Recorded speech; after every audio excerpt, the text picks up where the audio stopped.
Welcome to Shraddha TV 1 news.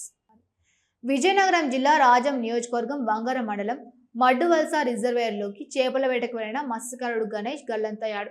Society దుర్గర 20 మంది గజ ఈతగాళ్లతో గాలింపు చర్యలు చేపట్టగా మృతదేహం లభ్యమైంది.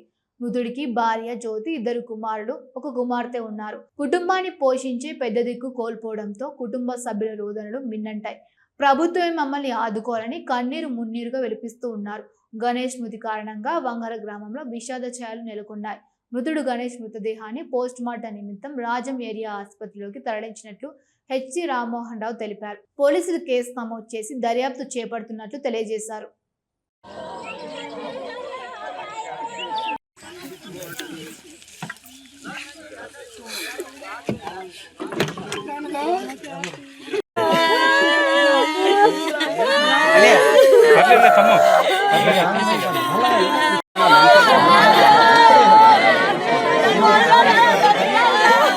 రండి